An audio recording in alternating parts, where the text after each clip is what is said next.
visions through my dreams, seeing myself swimming in the universe.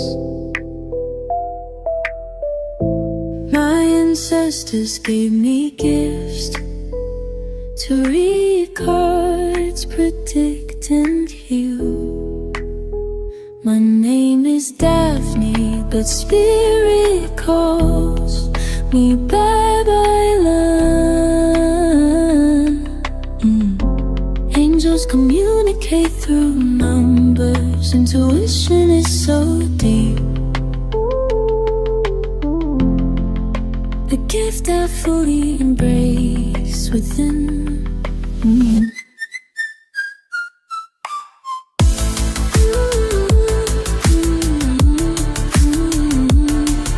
Hi everyone! Welcome po sa inyong almost personal reading. So, let's check kung ano yung mga nangyayari sa paligid ha. Pagpasensyahan nyo na dahil paubos ang ating boses. So, I want you to know that this is a general reading.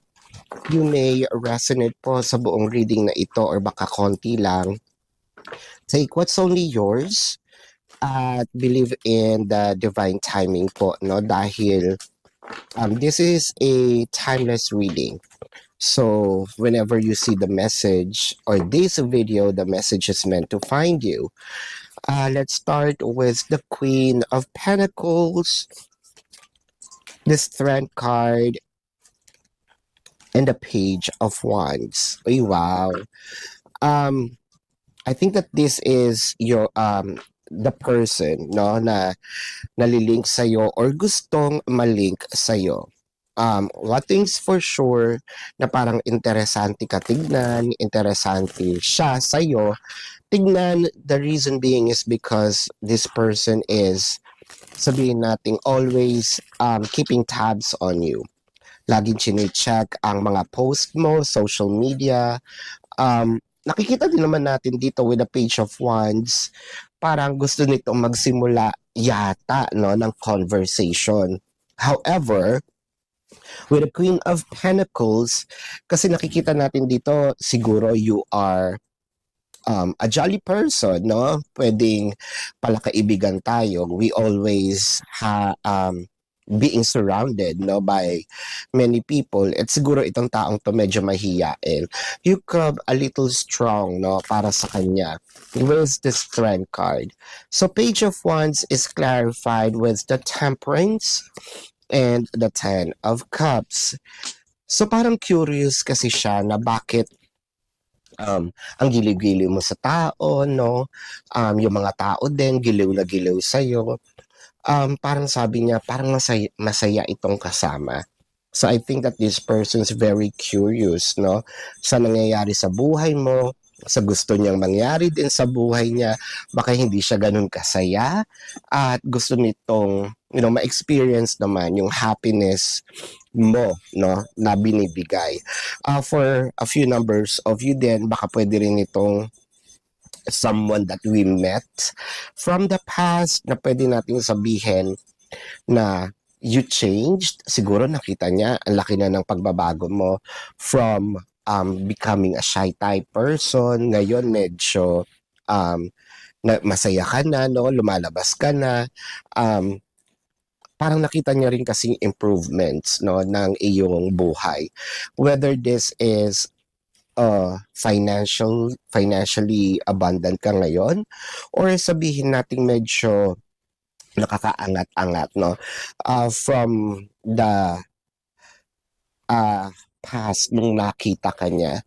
So with the Eight of Pentacles and the Six of Swords, for a few numbers of you, baka kasi gusto nitong etong tao, no, kung this is a new person, I feel like katrabaho mo ito na nagkakagusto sa'yo. If this is from the past, I feel like this person wanted to work things with you again. The Eight of Pentacles. Simulan natin dito sa mga taong may yung hindi nila kilala from the past.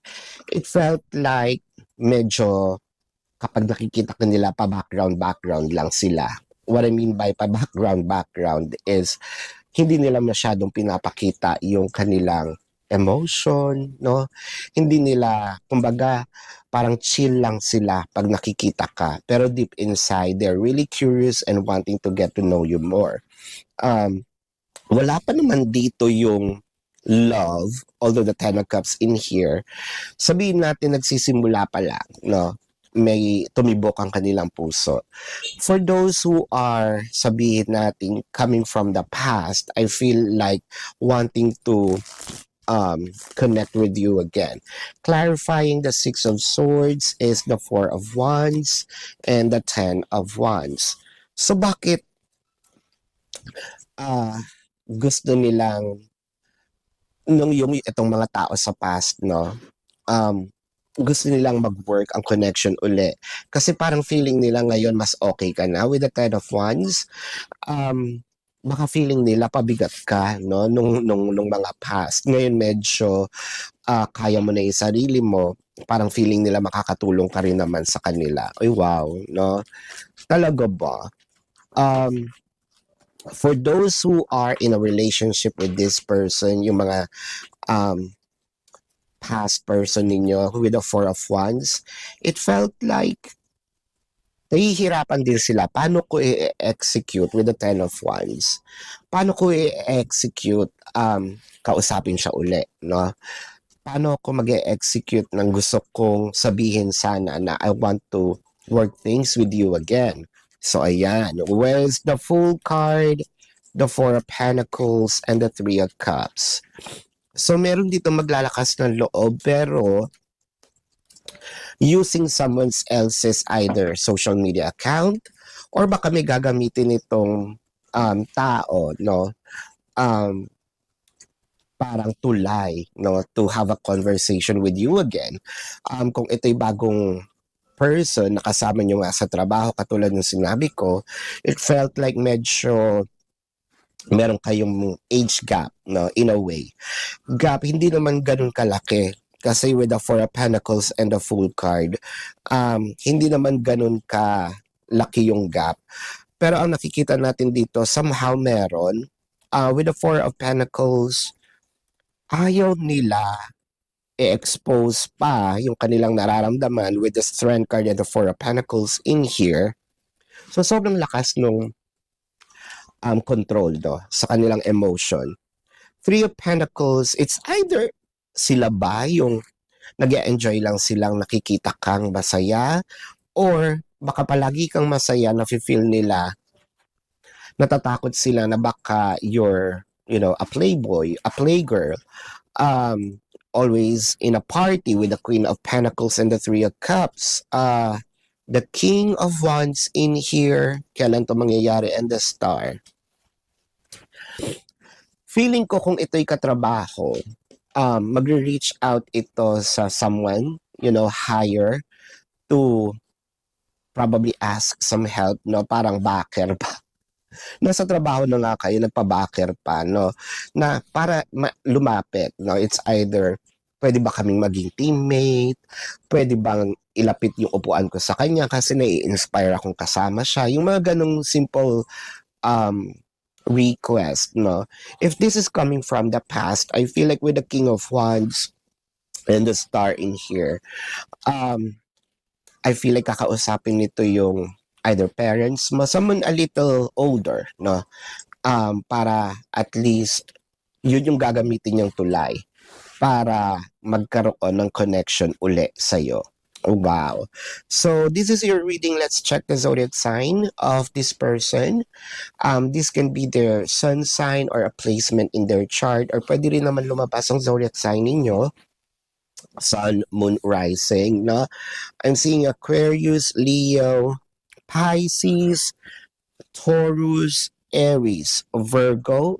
Leo is very dominant. Sagittarius is here. Capricorn is here. Libra, I'm seeing Pisces. Sagittarius is dominant also. So this is your reading. Pisces, nasabi ko. I'm seeing Cancer. This is your reading. Love and light. Namaste. See you po sa susunod na readings. Goodbye. You want the best.